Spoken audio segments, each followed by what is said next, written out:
آسمان ہونے والے ہیں روشن زمانہ سجانے رحمۃ اللہ تعالی وبرکاتہ۔ وعلیکم السلام ورحمۃ اللہ وبرکاتہ۔ لک الحمد یا اللہ، اما بعد فاعوذ باللہ من الشیطان الرجیم، بسم اللہ الرحمن الرحیم۔ یا ایہا الذین آمنوا اتقوا اللہ وکونوا مع الصادقین۔ سبحان اللہ۔ آمنت باللہ صدق اللہ العظیم وصدق رسولہ النبی الامین المکین الکریم ونحن علی ذلک لمن الشاہدین والشاکرین الحمد للہ رب العالمین۔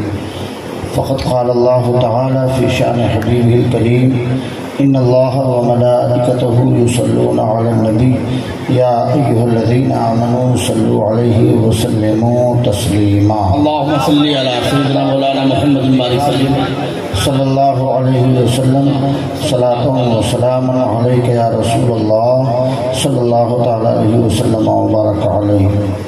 ایک بار آپ تمام حضرات سے گزارش کروں گا کہ بڑی ہی ادب کی محفل ہے، شاید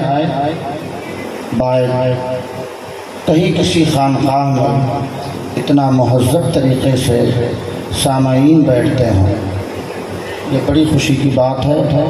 اور اس خانقاہ اور اس عظیم درسگاہ پر فخر ہے ہمیں بہت اچھے کہ ہمارے سرکاروں نے جن جن کو قریب کیا، اگر وہ بگڑے تھے تو انہیں اچھا بنا دیا۔ گنتی نہیں ہوگی اور نہ میں شمار کر سکتا اس چند روزہ زندگی میں کہ اللہ تبارک و تعالیٰ نے ان سرکاروں کے قدموں کی برکت سے کتنے لوگوں کو ہدایت دیا۔ ان کے چہرے پہ داڑھی نہیں تھی، آج ان کے چہرے پہ داڑھی نظر آ رہی ہے۔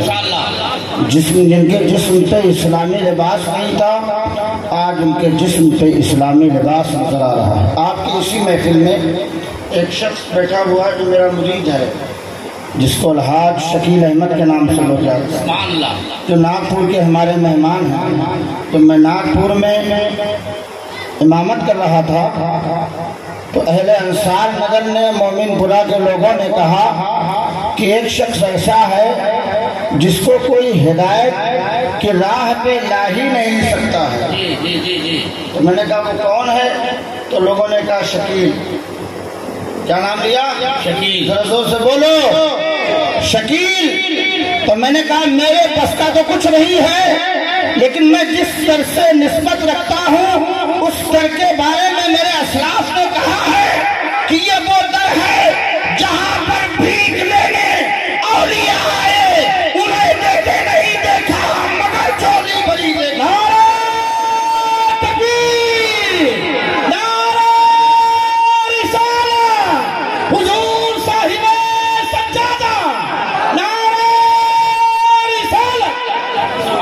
یہ وہ در ہے جہاں پر بھیک لینے اولیاء آئے۔ آپ کہو گے کیسے؟ ہمارے علاقے میں تو ہنسی مذاق میں لوگ تبدیل کر دیا کرتے ہیں، لیکن اے لوگوں، اس بارگاہ سے اس ذات کو بھی نسبت ہے جہاں سے امام عشق و محبت اعلیٰ حضرت عظیم البرکت مجدد دین و ملت امام احمد رضا خان فاضل بریلوی گئے تھے بیعت ہونے کے لیے، داخل سلسلہ ہونے کے لیے، ان کو پوری دنیا سنیت حضرت علامہ فضل الرحمان گنج مراد آبادی کے نام سے یاد کرتے ہیں، ان کو بابائے قوم و ملت کہا جاتا تھا۔ اے لوگوں، اس ذات سے اعلیٰ حضرت سرکار گئے تھے بیعت ہونے کے لیے، اور جب سرکار تاج الاسفیاء بشن پور ٹنٹنوا کے عیدگاہ میں مسلسل 3 سال تک عبادت و ریاضت مجاہدہ کرتے رہے تو فضل رحمان مراد آباد سے چل کر کے پنجروا گئے اور کہا وقت تاج الاسفیاء سے میں ملاقات حاصل کرنے کے لیے آیا ہوں۔ اے لوگوں، یہ تاج الاسفیاء کا لقب کسی عام عالم مولوی کا دیا ہوا نہیں ہے، یہ بابائے قوم و ملت کا دیا ہوا ہے۔ سبحان اللہ۔ اور میں بتا دوں دو جملوں میں تقریر نہیں کروں گا، لیکن آپ کو بتا کے کچھ پیغام بھی دوں گا۔ اے لوگوں، سرکار عالم پناہ کا نام سنا ہے؟ زور سے بولو۔ عالم پناہ سرکار وارث پاک سرکار دیوا۔ سبحان اللہ سبحان اللہ۔ مچل کے بولو اور مچل کے بولو۔ اس محفل میں کوئی ایسا شخص بیٹھا ہوا ہے جس کی آبادی میں سرکار دیوا آئے ہوئے ہوں؟ کوئی ہے؟ بولو زور سے، کوئی ہے؟ لیکن الحمدللہ یہ وہ خانقاہ ہے جہاں سرکار عالم پناہ خود پالکی شریف سے چل کے سرکار تاج الاصفیاء سے ملاقات کرنے کے لیے آئے۔ سبحان اللہ سبحان اور یہ کوئی مبالغہ نہیں ہے، میرے خاندان کے 20 افراد سرکار دیوا کے دست حق پر بیعت ہوئے اسی وقت جب سرکار تاج الاصفیاء سے ملاقات کرنے کے لیے آئے۔ میری نانی ابھی حیات کی 104 سال کی عمر میں ان کا وصال ہوا۔ سرکار دیوا جب یہاں تشریف لائے تو سرکار دیوا کے دست پاک سے وہ مرید ہوئی۔ سبحان اللہ۔ اور یہی نہیں، آپ نے فرمایا جب لوناوا درگاہ شریف کی آبادی کے باہر سرکار دیوا کی پالکی پہنچی تو لوگوں سے کہا، اے لوگوں پالکی روک دو، اب وارث ننگے پیر جائے گا اس ذات سے ملاقات کرنے کے لیے۔ سبحان اللہ، یہ وہ ذات ہے۔ تبھی تو کہنے والے نے کہا کہ یہ وہ در ہے جہاں پر بھیک لینے اولیاء آئے، دیتے نہیں دیکھا مگر جھولی بھری دیکھی۔ ماشاء اللہ۔ نماز پڑھنے تو پاگل ہو جاتے ہیں لوگ، لیکن بارے ذات سرکار تاج الاصفیاء کی کہ اپنے بازو کو چیٹ دیتے تو خون نہیں نکلتا، اللہ اللہ اللہ اللہ اللہ، مواد نہیں، پیپ نہیں، رات اڑنے لگتی تھی۔ سبحان اللہ۔ تو فرماتے تھے کہ اللہ اس کے رسول کی رضا کے لیے اس فقیر نے اپنے جسم کے خون کو جلا کے راکھ کر دیا۔ اللہ اللہ اللہ اللہ اللہ اللہ۔ یہ دنیا پاگل تھوڑی ہے، مجھے جن لوگوں نے مانا ہے چیک کر کے مانا ہے۔ کیا کر کے؟ چیک کر کے، چیک کر کے، آنکھ بند کر کے نہیں مانا ہے، اسی لیے تو کوئی ہلا نہیں سکتا۔ صحیح حضور، بہت اچھے۔ بہت سارے لوگ لگے لیکن سب ان کے جلنے والوں کے گل ہو گئے۔ احمد رضا کا شمع فروزہ ہے۔ ماشاء اللہ، زندہ باد زندہ باد۔ اے لوگوں چیک کر کے مانا ہے، اور جو چیک کر کے مانے گا اس کی عقیدت کو مجروح نہیں کر سکتا کوئی، اس لیے کہ اس نے دیکھ کے مانا ہے، آنکھ بند کر کے نہیں مانا ہے۔ اے سنی خوش عقیدہ مسلمانوں اور عرص ضیاء الاولیاء و تاج الاصفیاء میں آنے والے تمام زائرین کا ہم تہہ دل سے شکر گزار ہیں، اور دعا کرتے ہیں کہ اللہ تبارک و تعالی ان سرکاروں کے قدموں کی برکت سے جتنے زائرین آئے ہیں، جو دل میں مراد لے کے آئے ہیں، اللہ تعالی سب کی جائز مرادوں کو پوری فرمائے۔ آمین ثم آمین۔ بلند آواز سے کہیے آمین۔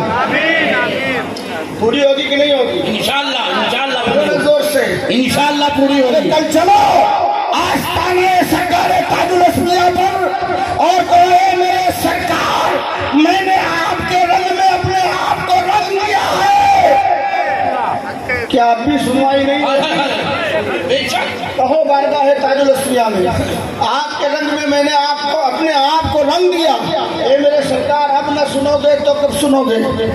اور گڑ گڑا کے کہو، قسم خدا کی کوئی ایسا فرد جو اپنے دلوں میں جائز مراد لے کر کے آیا ہو، دعویٰ ہے میرا اس کی مراد پوری نہ ہو تو میں اس کی ضمانت دیتا ہوں، میں اس کی ضمانت لیتا ہوں۔ ارے میں نے بہت پہلے کہا تھا، ملے گا جام عرفاں عشق و مستی میں چلے آؤ، معین الدین چشتی کا یہاں جاری ہے میخانہ۔ سبحان اللہ سبحان اللہ۔ اور یہ تاج الاصفیاء کا دیکھیے جاری ہے میخانہ، جسے حاجت ہوا کہ پی لے ان سے ایک پیمانہ۔ ماشاءاللہ ماشاءاللہ۔ اے سنیو، ہوشیار رہنے کی ضرورت ہے، پیری مریدی کا دور ہے اور بڑے نازک مرحلے سے ہم اور آپ گزر رہے ہیں۔ جس طرف دیکھیے صرف پیری مریدی، نعرہ تکبیر اور جلسے جلوس اور پیری مریدی کے علاوہ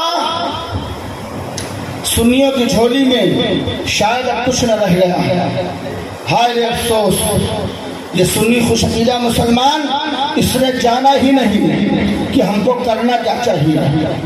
آج عرس کی تقریب ہے، عرس پاک میں آنا، عرس پاک میں شرکت کرنا، نعت رسول کا سننا اور منقبتوں کا سننا، یہ کیا ہے؟ فرض ہے کہ سنت ہے کہ مستحب ہے؟ زور سے بولو، ہاتھ اٹھا کے بولو، کیا ہے؟ اور نماز کا پڑھنا، بولو نا زور سے، نماز کا پڑھنا تو ضروری زیادہ کیا ہے کرنا؟ ضروری زیادہ، صحیح کہہ رہے ہو؟ تو سب مفتی ہو گئے، ضرورت نہیں رہ گئی ہے، یہ تو سب فتویٰ دے رہے ہیں، میں سوال کر رہا ہوں یہ جواب دے رہے ہیں۔ عرس میں آنا، عرس میں شرکت کرنا، بزرگوں کی مزارات پہ حاضری دینا، پیر کرنا، یہ سب کیا ہے؟ بولو نا، سنت یا مستحب؟ اور وہ بھی سنت مصطفیٰ نہیں ہے، سنت صحابہ ہے۔ کیا ہے؟ زور سے بولو، بیعت ہونا کیا ہے؟ مرید ہونا، یعنی کیا ہے؟ سنت ہے کہ فرض ہے کہ واجب ہے؟ زور سے بولو، نہ واجب ہے نہ فرض ہے۔ اور نماز کا پڑھنا، زور سے بولو بلند آواز سے، تو نماز سے کاہے بھاگتے ہو؟ عرس کے قریب، بزرگوں کے مزارات سے قریب، آراس کی تمام تقریبات سے قریب، قل و فاتحہ میں شرکت کرنے کے لیے جان چلی جائے چلی جائے، لیکن کسی بزرگ کا قل نہ چھوٹے، ہے صحیح کہ نہیں صحیح؟ سنیوں کا حال یہی کہ نہیں ہے؟ نماز چلی جائے لیکن پیر صاحب سے مصافحہ ہو جائے، نماز چلی جائے لیکن پیر صاحب کی دستبوسی ہو جائے، ماں ناراض ہو جائے تو کوئی فکر نہیں ہے، باپ ناراض ہو کوئی فکر نہیں ہے، آل و اولاد چھوٹ جائے لیکن پیر نہ چھوٹے۔ ہائے رے پیر، یہ پیر کا درجہ اتنا بڑا ہو گیا، بولو نا زور سے، بالکل اس خانقاہ کا یہ عظیم پیغام ہے اور یہ حق کی بولی ہے، سچی بولی ہے۔ لوگوں، میں تم کو یہ دعوت دے رہا ہوں کہ کبھی کسی سے عقیدت رکھو تو آنکھ بند کر کے نہیں، آنکھ کھول کر۔ بہت اچھے، بہت اچھے، زندہ باد زندہ باد۔ آپ بتاؤ، ایک شخص جہنم کی راہ پہ جا رہا ہے اور ایک شخص یہ دعویٰ کر رہا ہے میں اس کا دوست ہوں، اس سے قریبی دوست میرا کوئی ہو ہی نہیں سکتا ہے، اور وہ دوست اس کو جہنم کی راہ پہ چلتے ہوئے دیکھ رہا ہے لیکن روک نہیں رہا ہے، روک نہیں رہا، زور سے بولو، روک نہیں رہا ہے۔ شرعی نقطۂ نظر سے، چاہے فقہی نقطۂ نظر سے، چاہے قرآن و حدیث کی روشنی میں، بتاؤ وہ دوست ہے کہ دشمن؟ دشمن ہے، زور سے بولو، دشمن، اور زور سے بولو، دشمن ہے، صحیح ہے۔ ایک شخص جہنم کی راہ پہ چل رہا ہے اور میری اس سے دوستی ہے اور میں اسے روک نہیں رہا ہوں، واپس نہیں کر پا رہا ہوں، تو میں دوست ہوں کہ دشمن؟ اور زور سے بولو، جواب دو ہمارے سوال کا، ہاتھ اٹھا کے جواب دو، دوست ہے یا دشمن؟ اور اگر پیر صاحب اپنے مرید کو دیکھیں کہ یہ جہنم کی راہ پہ جا رہا ہے اور پیر صاحب اپنے مرید کو روک نہ پائے تو پیر صاحب اس کے دوست ہوئے کہ دشمن؟ تب بھی دستبوسی قدم بوسی، بولو۔ ارے عشاء کی نماز پیر صاحب پڑھنے جاتے ہیں تو قرآن ہے بھیا چلو روح خالی کرو، حضرت نماز پڑھنے جا رہے ہیں۔ ایک جگہ بنگلور میں گیا، 11ویں شریف کی محفل تھی، فاتحہ خوانی دعا کرنا مجھے ہی تھا، گئے 50 لوگ وہاں جمع تھے۔ میں نے کہا بھائی میں نے عشاء کی نماز نہیں پڑھی ہے، پہلے میں نماز پڑھ لوں پھر اس کے بعد فاتحہ خوانی ہو گئے تو کہے چلو نیچے سب ہو، تو ہم کہیں ہندو لوگ ہو، کہاں جاتے بھیا، کہاں نیچے جا رہے ہیں؟ کہہ رہے حضور اب آپ نماز پڑھنے جا رہے تو ہم نے کہا اگر تم پڑھ لو گے تو جہنمی ہو جاؤ گے۔ کہاں جا رہے ہو؟ کہا حضرت ہم نیچے جا رہے ہیں، آپ نماز پڑھ لیجیے پھر آتے ہیں اوپر۔ تو ہم نے کہا سب سے بڑے پاگل کیا ہم ہی دکھ رہے ہیں تم کو کیا؟ میں نے کہا تمہاری کیا رحمی، تمہاری نیت، تمہارا یہ عمل تمہیں مبارک ہو اور میرے آقا کا جو حکم ہے وہ ہمیں مبارک ہو کریں گے۔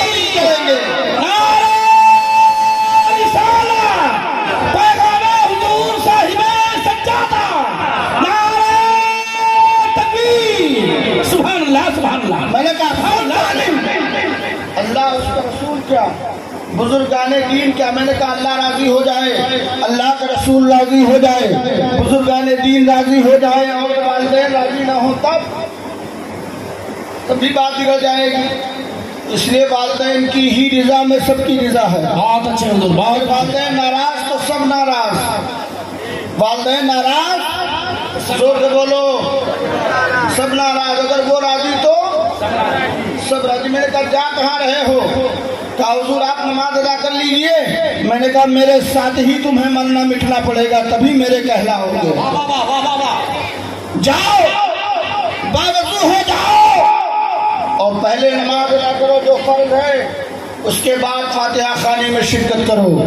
اے سنی خوش عقیدہ مسلمانوں، آراس اولیاء میں آؤ تو سب سے پہلے وہ عمل کرو جو عمل سب سے زیادہ اللہ اس کے رسول کو محبوب ہے۔ ماشاء اللہ ماشاء اللہ ماشاء اللہ، جو عمل سب سے زیادہ اللہ اس کے رسول کو محبوب ہو وہ عمل کرو، اللہ اس کا رسول راضی ہو جائے تو قسم خدا کی زمین کی ہر مخلوق راضی ہو جائے گی۔ سبحان اللہ سبحان اللہ سبحان اللہ۔ اگر ساری کائنات کو راضی کرنا ہو تو اللہ اس کے رسول کو راضی کر لو، زور سے بولو اللہ اس کے رسول کو راضی کر لو۔ اے سنیوں، آج وعدہ کرو کہ ہم ہر وہ عمل کریں گے جو ہم پر فرض ہے اور واجب ہے۔ وعدہ کرو ہر وہ عمل کریں گے سب سے پہلے جو ہم پر فرض اور واجب ہے، وہ سارے عمل ہم بعد میں کریں گے جو ہم پر مستحب ہے اور سنن ہے۔ آج نفل کی نمازیں کیوں نہیں پڑھتے ہیں لوگ؟ بولو اسی طرح فرض کی نماز پڑھتے نفل نہیں پڑھتے، کیوں؟ اس لیے کہ پڑھو تو ثواب اور نہ پڑھو تو کوئی گناہ نہیں۔ بولو نا زور سے، ہے کوئی گناہ نہیں ہے تو کہتے یہ حقا کا کرے کریو بھیا، ایک کریو تو ثواب ملی، نہ کریو تو کوئی ٹینشن نہ ہے۔ اے لوگوں یہ تو تم نے جان لیا، لیکن فرض کے تارک کیوں ہو؟ فرائض کی ادائیگی کرو، سنت و شریعت کی پاسداری کرو، اپنا توکل مضبوط رکھو، اللہ کی ذات پہ کامل یقین رکھو۔ جب اللہ اس کے رسول کی رضا کے لیے کوئی عمل ہوگا تو قسم خدا کی اس روئے زمین کا ہر کوئی تم سے راضی ہو جائے۔ بہت اچھے بہت اچھے۔ کہنے والے نے کہا نہیں میرے سرکار کا دیوانہ جدھر ہو جائے، ہاں ہاں ہاں، جس طرف جائے زمانہ بھی ادھر ہو جائے، جس طرف جائے زمانہ بھی ادھر ہو جائے، جس طرف جائے زمانہ بھی ادھر ہو جائے۔ وہ کسی کو نہیں بلاتے لیکن زمانہ بغیر بلائے جاتا ہے۔ بے شک سرکار کا جو رسول علیہ السلام نے کسی کو بلایا ہے نہیں، بغیر بلائے ہوئے تمام زائرین تشریف لے آئے۔ سبحان اللہ، مچل کے بولو سبحان اللہ۔ اے لوگوں تو پیغام ہے اس خانقاہ کا اور اس عظیم پیغام کی روشنی میں زندگی گزارنا، مجھے بعد میں راضی کرنا، میرے مشائخ کو شیوخ کو بعد میں راضی کرنا، خانقاہ ضیاء الاولیاء کو بعد میں راضی کرنا، اس آبادی کے سادات کرام کو بعد میں راضی کرنا، پہلے اللہ اس کے رسول کو راضی کرنا۔ بہت اچھے۔ پہلے اللہ اس کے رسول کو راضی کرنا اور جب گھر سے نکلنا تو اپنے والدین کو راضی کر کے ہی تب نکلنا۔ ماشاء اللہ ماشاء اللہ۔ تو اگر یہ سب راضی ہو جائیں گے تو کوئی بچے گا ہی نہیں، بغیر رضا حاصل کیے یہ لوگ راضی ہو جائیں گے۔ صحیح ہے اے لوگوں، اس لیے کہ انہیں تم سے راضی ہونے کے لیے مجبوری ہے، ان کے سامنے کوئی آپشن ہی نہیں، اس لیے کہ تم سے اللہ اس کا رسول راضی ہو گیا ہے۔ اے لوگوں، زندگی کا ہر وہ عمل کرو جو تمہیں کرنا ہے، لیکن کرنے سے پہلے یہ فیصلہ لو یہ میں کر رہا ہوں اس سے میرا اللہ کا رسول راضی ہے یا ناراض ہے؟ راضی ہے یا ناراض؟ بولو آج سے وعدہ کرو انشاءاللہ جب تک تعلم حیات میری زندگی باقی رہے گی، اپنے ہر اس عمل سے جو مجھے کرنا ہے اس سے پہلے، کرنے سے پہلے میں اس بات کی فکر کروں گا کہ اس عمل سے میرا رب کا حبیب راضی ہے یا راضی ہے یا اگر ناراض ہے تو اس سے دور ہو جائیں گے، اور اگر راضی ہے تو اسے قریب ہو جائیں گے، قریب نہیں آنکھوں سے دلوں سے لگا لیں گے۔ سبحان اللہ۔ عہد کرو کہ آج کے بعد ہر فرض ہر واجب کو ان کے وقتوں پر انشاءاللہ تعالی ہم پابندی سے ادا کرتے رہیں گے۔ کوئی نماز جان بوجھ کے ہم نہیں ترک کریں گے، ان کے وقتوں پر ان نمازوں کو پابندی سے ہم ادا کریں گے۔ وعدہ کرو انشاءاللہ، کہو بلند آواز سے ہاتھ اٹھا کے انشاءاللہ۔ اے لوگوں، میں چیلنج کرتا ہوں ہر جگہ، ہر خانوادوں میں، خانقاہوں میں، مشائخین کے سامنے، الحمدللہ میرے قریب جو لوگ ہیں وہ باشرہ ہیں، وہ باشرہ ہیں، اور باشرہ ہی نہیں، باشرہ ہونے کے ساتھ ساتھ الحمدللہ 80% لوگ نماز پنجگانہ کے پابند بھی، ماشاءاللہ ماشاءاللہ ماشاءاللہ، نماز پنجگانہ کے پابند بھی ہیں۔ کوئی سفر الحمدللہ میرا ایسا نہیں ہوتا جس میں سینکڑوں لوگ باشرہ نہ ہو جائیں۔ سبحان اللہ، یہ میرے رب کا فضل ہے، میرے سرکاروں کے قدموں کی برکت ہے۔ اللہ تعالی اسی راہ پر ہم کو، آپ کو، سب کو ثابت قدم رہنے کی توفیق عطا فرمائے۔ ہر فرض ہر واجب کو ان کے وقتوں پر پابندی سے ادا کرنے کی توفیق عطا فرمائے۔ اس عرص پاک میں آپ تمامی حضرات شرکت فرما رہے ہیں، میری دعا ہے رب قدیر اسی شرکت کو ہم سبوں کے لیے راہ ہدایت پانے کے لیے ایک اسباب مہیا فرما دے، اسی کو سبق بنا دے کہ آج کے بعد ہم سب سنت و شریعت کے پابند ہو جائیں۔ درود پاک پڑھو صلی اللہ علیہ النبی وآلہ صلی اللہ تعالی علیہ وسلم، صلاۃ و سلام علیہ یا رسول اللہ مبارک صلی اللہ تعالی علیہ وسلم۔ آج کا یہ عظیم الشان پروگرام نعت و مناقب کا سر شام سے لے کر اب تک یہ دور چل رہا ہے۔ ہمارے آنے والے تمام شعراء اور تمام زائرین تشریف لائے، ہم ان کا تہہ دل سے خیر مقدم کرتے ہیں، ان کا استقبال کرتے ہیں، اور ان کے لیے میری دعا ہے کہ رب قدیر جب تک انہیں دنیا میں سلامت رکھے، ایمان پر ثابت قدم رکھے، اور جب دنیا سے رخصت ہو تو ان کا خاتمہ اور ان کے ساتھ ساتھ میرا بھی خاتمہ ایمان پہ زور سے بولو، ایمان پہ بالخیر فرمائے، بالخیر فرمائے۔ اے لوگوں، کسی بزرگ، کسی پیر فقیر سے ملاقات ہو تو دنیا کے مال و اسباب کو حاصل کرنے کے لیے دعا مت کرواؤ، بلکہ کہو حضور دعا فرمائیے جب تک دنیا میں سلامت رہوں، ایمان پر قائم رہوں، خاتمہ ہو تو پروردگار ایمان پہ خاتمہ ہو، ایمان پہ خاتمہ بالخیر فرمائے۔ زور سے بولو ایمان پر، زور سے بولو اور مچل کے بولو محبت کے ساتھ۔ اے پروردگار عالم، ہم تیرے مقدس محبوب کی بارگاہ میں جلوہ گر ہیں، دعا کر رہے ہیں صدق دل سے مولا ہم دنیا میں جب تک سلامت رہیں، ایمان پر ثابت قدم رہیں، خاتمہ ہو تو ہم سب کا ایمان پہ بالخیر فرمائے۔ وما علینا الا البلاغ۔ السلام علیکم ورحمۃ اللہ تعالی وبرکاتہ۔ ان قریب چند شعراء ہمارے باقی ہیں، آپ تمامی حضرات ان کے نعت و مناقب کو محبت سے سماعت کریں، اور سماعت کر کے بھرپور طریقے سے جس بھی طرح سے آپ سے ہو سکے آپ ان کی حوصلہ افزائی فرمائیں، اور آپ تمامی حضرات سے گزارش ہے کہ تھوڑا تھوڑا آگے آ جائیں اور دل جمعی کے ساتھ ذوق کے ساتھ نعت پاک سماعت کریں، تاکہ پڑھنے والے کا، آنے والے مہمان کی حوصلہ افزائی بھی ہو اور ان کا حوصلہ بلند بھی ہو۔ سبحان اللہ۔ السلام علیکم ورحمۃ اللہ تعالی وبرکاتہ۔